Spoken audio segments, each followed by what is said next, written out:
Welcome to Integration TV's Shahan Sheko. It's Sunday where we come together from around the world to talk about the things that are trending on Somali social media and meet some inspiring Somalis because I love inspiring people.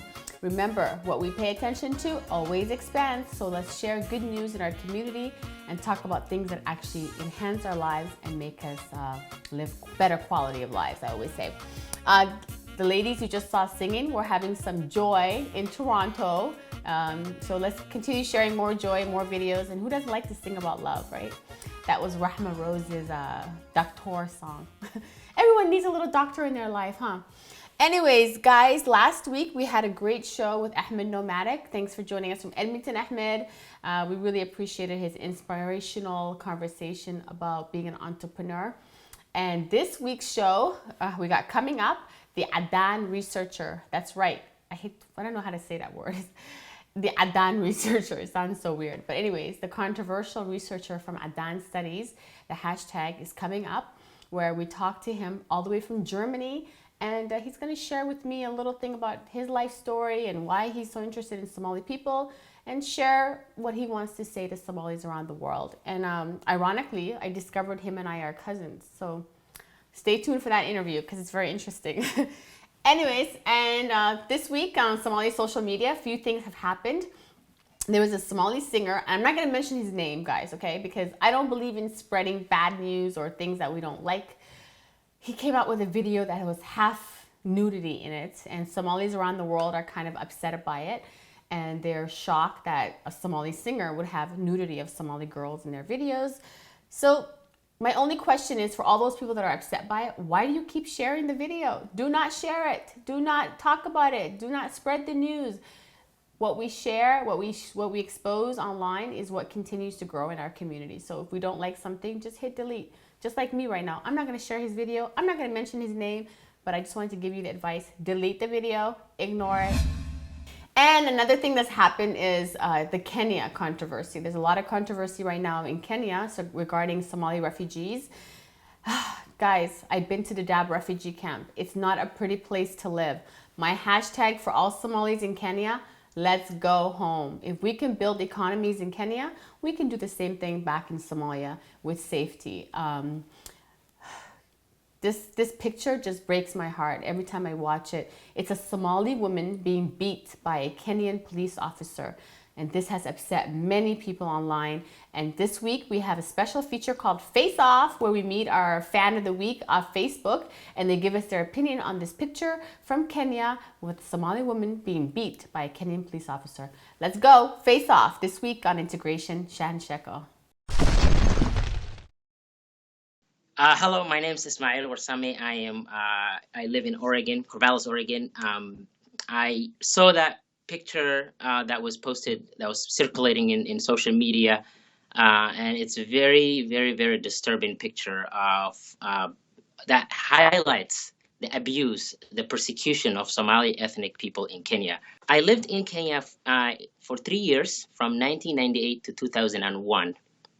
And this particular picture really brings back some vivid memories of people being abused, people being locked up for no reason other than that they look Somali. Some of them were even born and raised in Kenya for generations, but that doesn't make any difference. The fact that their name is Somali, or they look Somali, or they dress like Somali, that's all that matters to the Kenyan police. So that was something that really was known to Somali people in there. But now that after we left that area, many of us who live now in the West still are subjected with that same kind of fear, or same kind of fear, not for us now, but for our people, because our people are still part of us, and we're still connected to them somehow, whether we're there or not physically. The only thing that us can do, Somalis in the diaspora, is to raise awareness and to talk about it and not leave something like that unspoken about. Hey Ismail, thanks for checking in our weekly Face Off. We would love to meet Somalis around the world who have opinions, so you can check in with us anytime if you have any opinion on any things that are trending on Somali social media. We love our viewers from everywhere in the world, and we appreciate them. And thank you, thank you, thank you, thank you. Now I got my flask of shah ready. The Cadaan studies researcher is coming up, so we're gonna meet him right now. He has a name, guys, okay? He's not just the Cadaan researcher. Hashtag Cadaan Studies researcher. His name is Marcus Honey. He's a lecturer based in Germany. Dr. Honey completed his PhD on identity and state formation in northern Somalia, Somaliland, and Puntland in early 2001. He's the co-editor of the book Milk and Peace, Drought and War, Somali Culture, Society, and Politics. He's fluent in everyday Somali. Dr. Hune, welcome to the program. Thank you for joining us all the way from Germany. First of all, I wanted to say that I really want to apologize once more for my words, which obviously hurt a lot of people, and I didn't mean to hurt many people. So what I said was, like I said it emotionally in an emotional debate.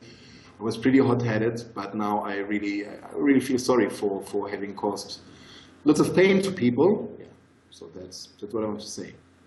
Tell us, why did you become so interested in Somalia?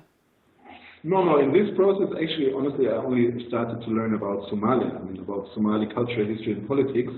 I was starting reading lots of books and articles, and I became absolutely fascinated with the area of northern Somalia, Somaliland and Puntland, actually, because what I read, and this, again, if you just remember, this was the time of the ARTA conference, 2000, 2001. I mean, in Germany or in Europe, I would say there was not much known about what was going on in the north.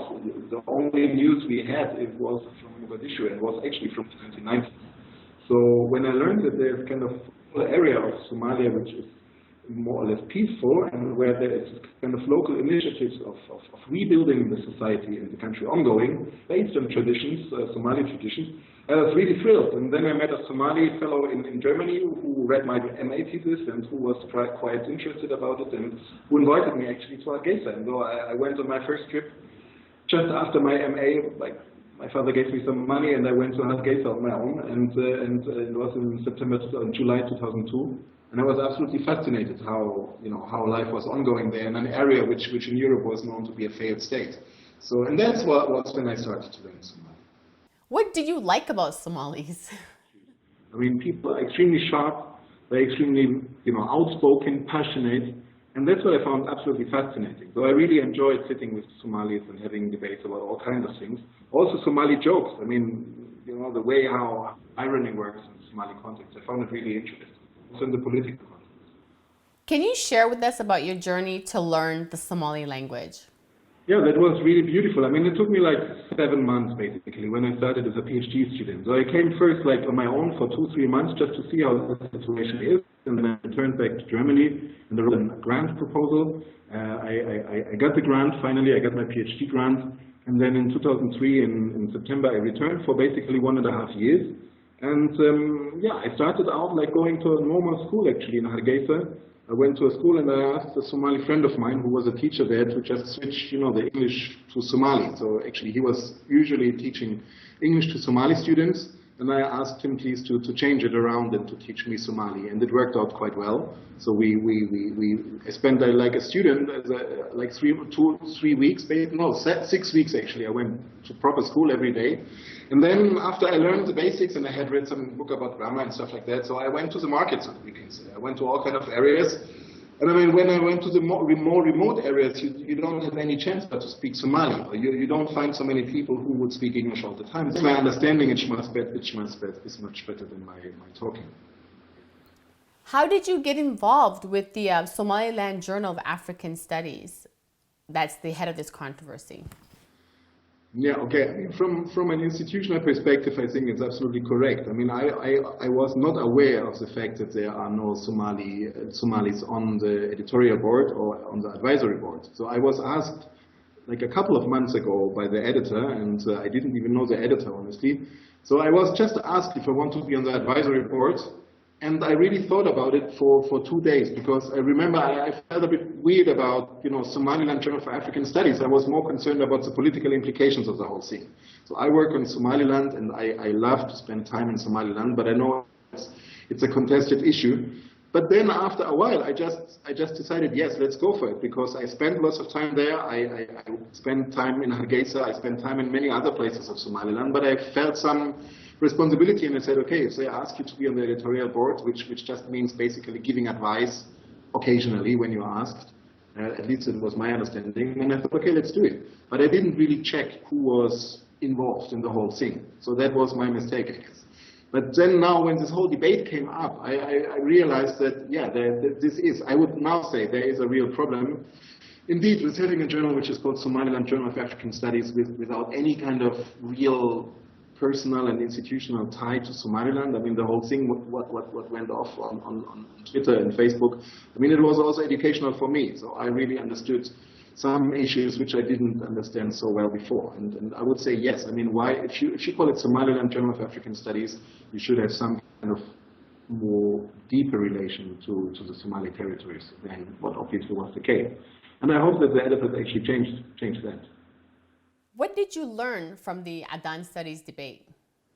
Now, overall, I think regarding this Cadaan studies debate, I think it would be very important to have an open and ongoing debate about the issues at stake. You know, access to knowledge, production of knowledge, also topics which are discussed, and some topics which also are not discussed. You know, and some topics which are hidden sometimes by Somalis or by other people, and this is just normal. I mean, we have the same thing also in, you know, regarding German history. I mean, how many decades actually didn't Germans want to talk about certain aspects of the Nazi history? I mean, it took actually a long time until there was a very open debate about certain issues in recent German history, and there were also kind of foreign scholars like French or American or Israeli or whoever scholars involved in telling things which we didn't want to talk about. So I think that's a normal thing, that you have it's a process which is ongoing, and I would hope that in Somali studies, very concretely, we have an ongoing exchange on these kind of issues, which is an open debate without resorting to personal insults or personal, you know, infighting or something like that. But I think an open debate in which, you know, slowly but surely, hopefully, all kinds of issues can be voiced. You know, issues of structural challenges, of issues of exclusion, but also issues of hidden agendas, and also issues of, you know, silencing certain topics which actually could be spoken about in order to promote Somali studies, but also ideally promote the analysis of what's going on in Somalia, which hopefully may have the effect that certain things may develop in a better way in Somalia at the end of the day. I mean, I see there's lots of problems related to bad analysis. And if there would be a better analysis of certain things in Somali, I guess probably driven by many Somali actors now, there would be a better outcome for Somalis as a whole. Do you think, as a white researcher, you are more objective in Somali studies?